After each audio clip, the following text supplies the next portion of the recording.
Number 1 پہ ہم بات کریں گے لیپٹوکیپلس۔ یہ سمندر میں موجود ایسا جاندار ہے جو خود کو چھپانے میں سب سے آگے ہے۔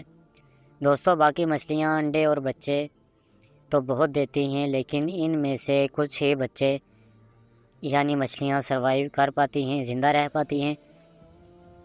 یہ جو سمندری جاندار آپ دیکھ رہے ہیں، یہ دیکھنے میں مچھلی کی طرح لگتا ہے، لیکن یہ مچھلی نہیں ہے، بلکہ یہ سمندر کے ایسے جاندار ہیں جو پیدا ہونے کے ساتھ ہی ٹرانسپیرنٹ ہو جاتے ہیں، انویزیبل ہو جاتے ہیں، اور یہ 3 مہینوں تک ٹرانسپیرنٹ ہی رہتے ہیں، یہاں تک کہ یہ اس قابل ہو جاتے ہیں کہ یہ اپنی حفاظت خود کر سکیں اور اپنے لیے خوراک تلاش کر سکیں اور زندہ رہ سکیں۔ نمبر 2 پہ ہم بات کریں گے لیف انسیکٹس۔ دوستو، لیف انسیکٹس پہلی نظر میں اس کو دیکھ کر ایسا لگتا ہے جیسے یہ کوئی پتا ہے، جبکہ ایسا بالکل نہیں ہے۔ یہ ایک کیڑا ہے جو اپنی ساری زندگی پودوں پر گزار دیتا ہے، اور جیسے ہی اسے کوئی خطرہ محسوس ہوتا ہے تو یہ خود کو ساکن کر لیتا ہے اور یہ گھنٹوں اپنی جگہ سے نہیں ہلتا۔ دراصل یہ پرندوں اور باقی جانداروں کی پسندیدہ خوراک ہے، اس لیے یہ خود کو بچانے کے لیے ایسا کرتا ہے۔ اس جاندار کو، کیڑے کو لیف انسیکٹس کا نام دیا گیا ہے۔ یہ ریلی بہت امیزنگ فیکٹ ہے۔ نمبر 3 پہ ہم بات کریں گے لیف ٹائل جیکو۔ یہ ایک چھپکلی کی قسم ہے۔ اگر آپ اسے دنیا کا سب سے بہترین چھپنے والا جاندار بھی کہیں تو یہ بالکل غلط نہیں ہوگا۔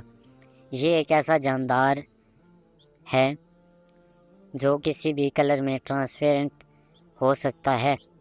اس چھپکلی کی اس خاصیت کی وجہ سے اسے شکار کے پاس نہیں جانا پڑتا، بلکہ شکار خود اس کے قریب آ جاتا ہے، کیونکہ یہ پراپر اس طرح سے چھپتا ہے کہ اسے دیکھ پانا مشکل ہی نہیں، ناممکن سا عمل لگتا ہے، جیسا کہ آپ ویڈیو میں دیکھ سکتے ہیں۔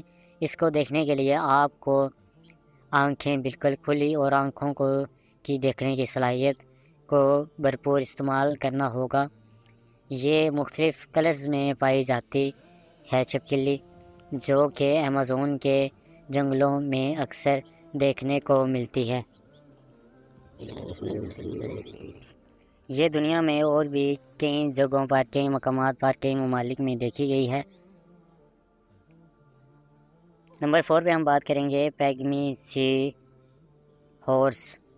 یہ سمندر میں موجود ایسا چھوٹا جاندار ہے جو سمندر میں اندر اس کی گہرائی میں 10 سے 40 فٹ تک دیکھا جاتا ہے، پایا جاتا ہے۔ سمندر میں چھوٹے جانداروں کا سروائیو کرنا بہت ہی مشکل ہوتا ہے، کیونکہ یہ بآسانی کسی بھی بڑے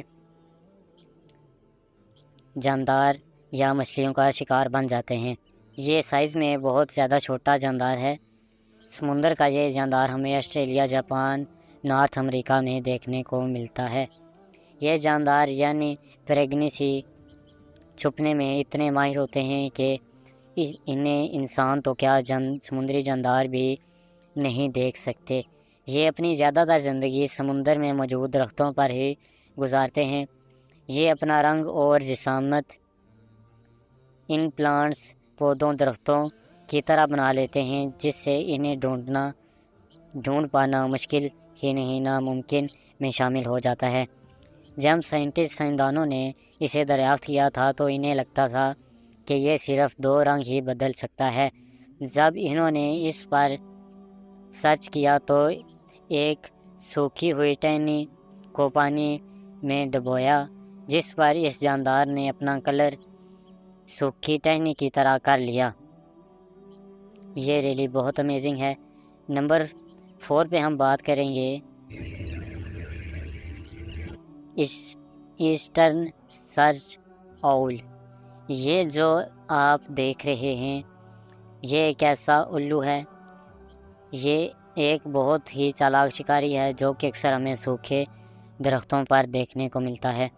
جب یہ پیڑوں پر بیٹھتے ہیں تو ان کے پروں کی وجہ سے ان کو دیکھنا مشکل ہو جاتا ہے۔ یہ اپنا گھر بھی سوکھے پیڑوں پر یعنی درختوں پر بناتے ہیں، اور اگر اسے غور سے نہ دیکھا جائے تو اسے کوئی بھی نہیں دیکھ سکتا۔ اس کی آنکھیں بھی جہاں یہ جا کے بیٹھتا ہے وہاں کے بیک گراؤنڈ کے حساب سے میچ ہو جاتی ہیں۔ یہ شوکنگ ایفیکٹ ہے الو کے بارے میں، اس کی ایک نسل جسے ایسٹرن سرچ آؤل کہا جاتا ہے، سائنسی نام ہے اس کا۔ نمبر 5 پہ ہم بات کریں گے ڈیکوریٹر کریب۔